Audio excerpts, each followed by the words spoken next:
The 80s had a lot of monster flicks with weird names. You had Ghoulies, Creepazoids, Chud. Well, here's one you might not have heard of, the Boogens, which sounds like something a little kid would name the collection of snot nuggets he wipes on the wall beside his bed. I shouldn't judge a movie based on its title, though. I once made a video on a movie called Blue Monkey, and that was about a giant bug.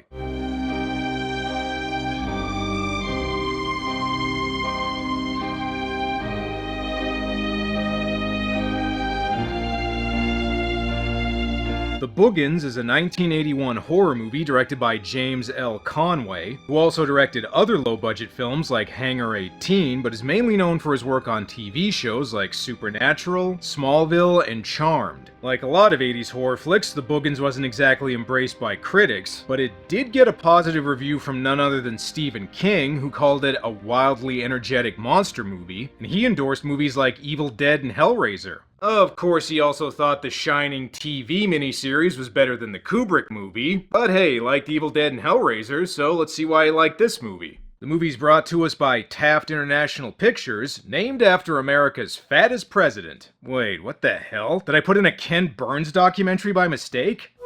My dearest Matilda, I write you this letter to inform you that even after years of toiling in this mine, I still have no idea just what in the hell a Boogens is. So during the opening credits, various newspaper clippings tell us about a silver mine in Colorado that had to close after a series of mysterious accidents which resulted in the deaths of several miners. And honestly, this is actually a pretty clever and atmospheric setup. It gives us all the necessary backstory and is way less clunky than having characters spout a bunch of exposition dialogue later in the movie. Really, the only silly thing about this sequence is the fact that it follows the word Boogens. Well, it's been almost 70 years, might as well try reopening the mine again. The killer from My Bloody Valentine's gotta be in here somewhere. I can't take any more of this.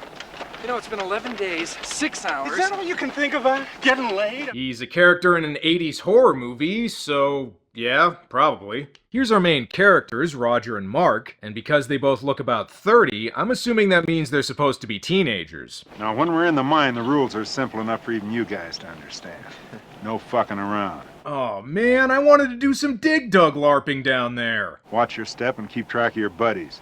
This place has been closed since 1912. No telling what kind of shape it's in. Well, you're all wearing hard hats, so should be safe. Jesus. See? Totally safe. Even though there isn't a whole lot to do in this small mining town, it does come with its own crazy Ralph to warn people they're all doomed. Well, long day at work, now time to unwind by actually getting to the horror movie part. Oh my god! Well, that was your own fault. Yeah, how do you feel about that bumper sticker now, lady? I don't know who this is, but hopefully she's the movie's first victim. Let's see. Creepy house in the middle of nowhere? Well, things are looking good so far. This is the owner of the house Roger and Mark are moving into who's getting the place ready for him. And look, not crazy Ralph even came by for the housewarming. He's gonna try and warn her of danger by pointing his finger and going, or, you know, maybe he's just a peeping Tom who's hoping this actress agreed to do some nudity. While we're on the subject, something people in horror movies need to learn: always make sure you get a place with a finished basement. Way less creepy things happen in finished basements. Oh. Okay, never mind, I guess this place is fine. One thing though, it does appear to have some seriously bad silverfish. Look, lady, instead of investigating the mysterious noise, just finish your book and check in the morning. Things will work out a lot better for you that way. See? Told ya! Well, at least the monsters are polite and remember to close the door behind them. That means the house will still look nice when the guests arrive. Well, at least I'm not as bad as Roger. You know, he names certain parts of his body. Are you ready for this? He calls it permanent. I call mine Gonzo because it's bent like his nose. And that's not the only thing with a weird name. Tiger! Beep! Tiger, tiger, tiger, tiger, tiger! The dog's name is Tiger? Alright, well, it's still a way better name for a dog than the one from the Dam Busters. And if you don't get that reference, look it up, 'cause I ain't explaining it. This is Roger's girlfriend Jessica and her friend Trish, who Jessica is hoping to set up with Mark. Well, joke's on her, Trish actually ended up with the movie's director. One thing I gotta give this movie props for, it really nails the atmosphere of a rural, isolated mining town, probably because it was actually filmed in one. Surprisingly though, most of the mine scenes were shot on a set they built inside an abandoned grocery store. Good news, fellas, in addition to silver, the mine also comes with a hot tub. Oh, and monsters by the looks of it. And that's not all that's in there. That looks human. Good observation. Well, you found the miners who got trapped back in 1912. Unfortunately, you're too late to rescue them. On the plus side, you won't have to notify their families since they're probably dead too. Meanwhile, looks like the landlady didn't finish getting the house ready before being off-screen to death. She forgot to turn on the hot water. And once again, always get a place with a finished basement. I know they're more expensive, but not getting killed is worth the extra money. Plus, you could put a pool table down there or something.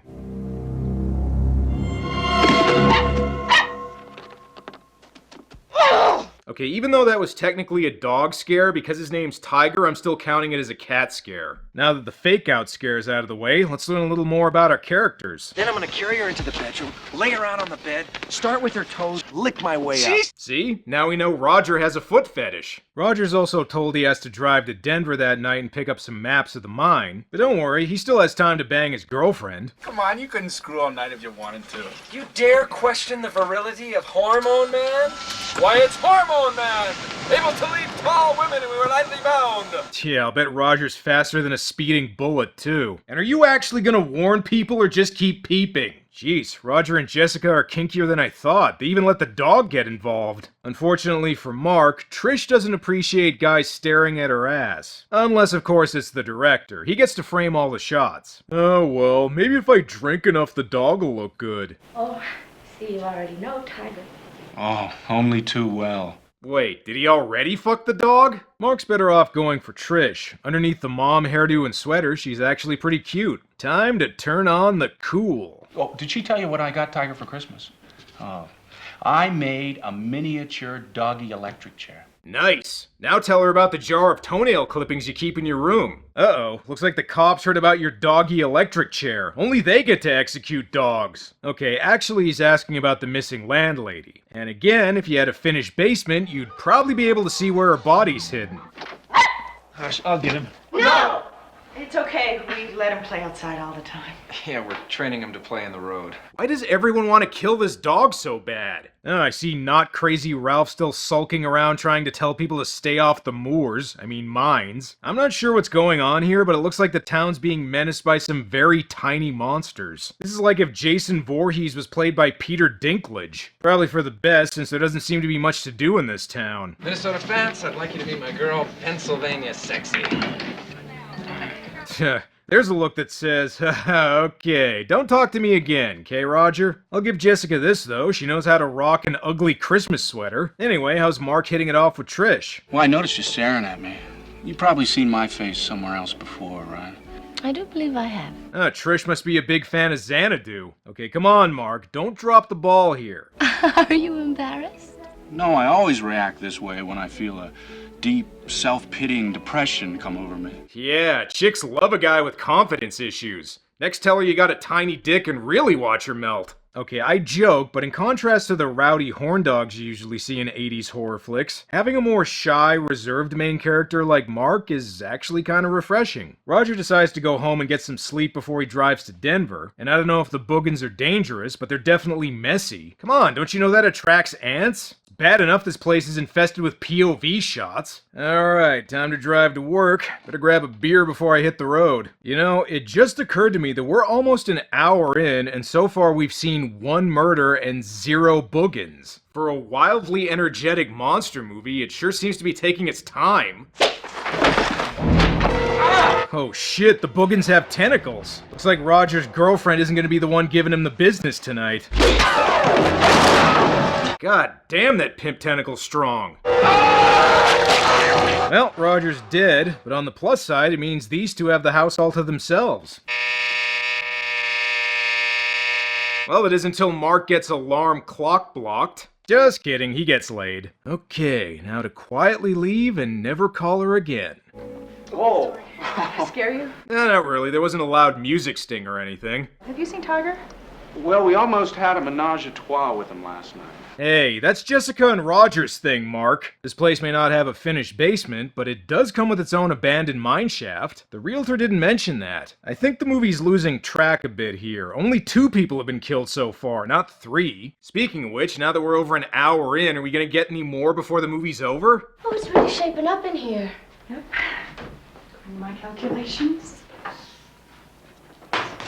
Oh, that smells great. Happy homemaker. The Boogens. Homemaking horror. And wait a second, I think I figured out what this guy's doing. He's still mad he hasn't got his birthday cake yet. While Mark's busy setting up the lights so they can film the big climax, Trish finds out more about the history of the mine. Griswold, the only man to survive the cave-in, was unable to testify in the Denver court yesterday concerning the so-called Black Friday mine disaster. Yeah. Don't worry about it, Trish. The opening credits pretty much told us everything we need to know. Hi. Hi! You look like a real miner. I don't know, he still looks 30 to me. They also learn that Roger never left for Denver, and it makes sense that they're only just now catching on that something's wrong since so few people have been killed so far. I think there's been more Boogens in the title than the mine. Hey! Got any more of these envelopes? There are fake-out scares down there, though. Hey, I know something that'll liven things up. A gratuitous shower scene. You'll be riding 6 white horses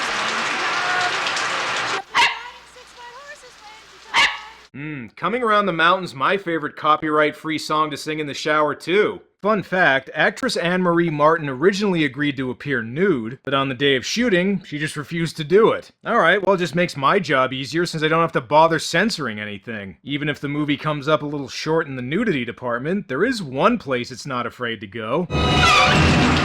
That's right, they actually kill the dog here. Well, not that surprising, everyone else seemed to want Tiger dead. This is for not honoring your nudity clause, bitch. Boogens may not be very big, but they are strong as hell. Although I think the strongest thing in the movie might be Jessica's towel. She could run a marathon in that thing and it wouldn't come off. Oh, and if you were hoping to find out what the Boogens look like, no dice, we still gotta wait. Alright, well it took a while, but the body count finally seems to be rising, and in some cases, floating.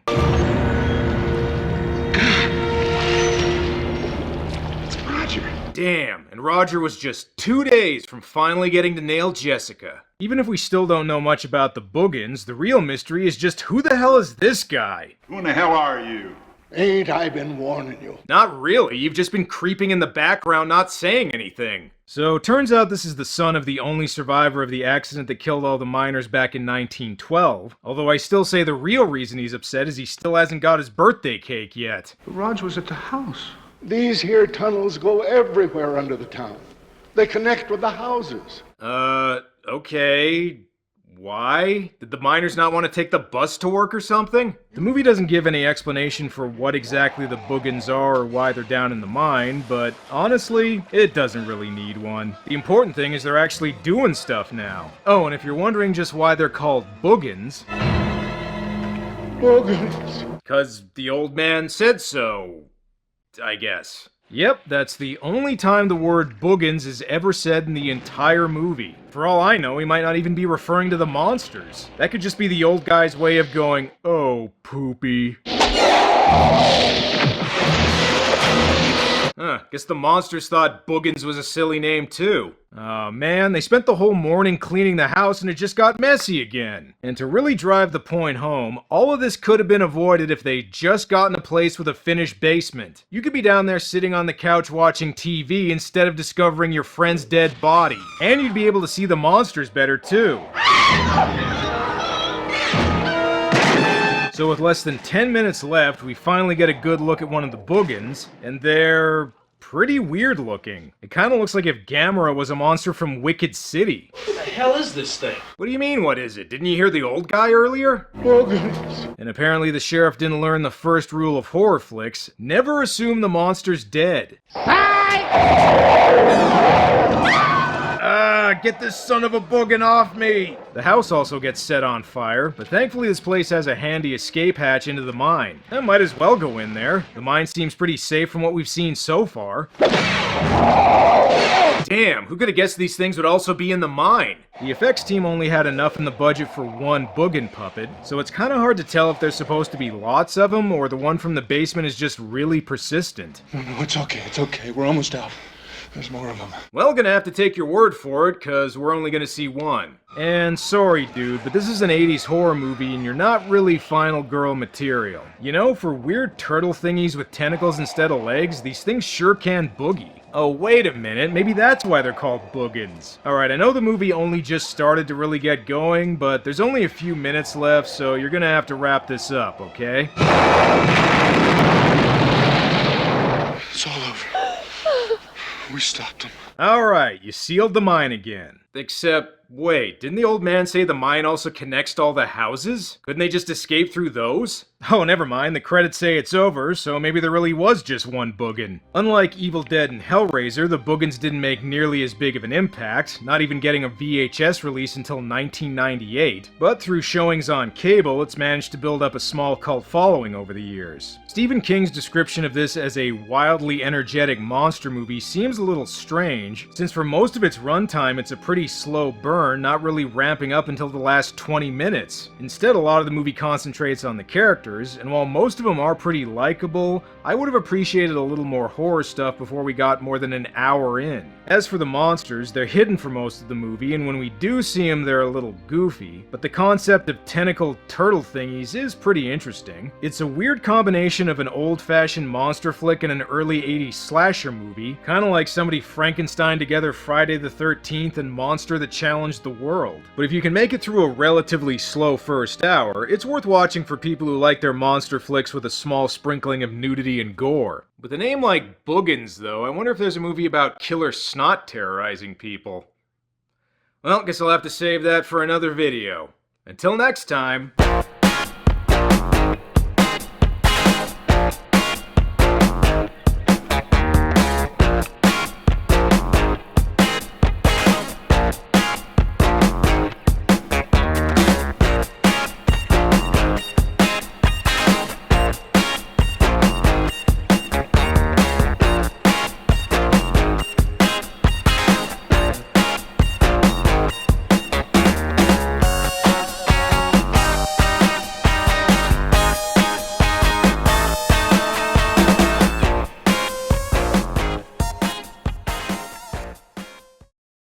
You smell anything? No, why?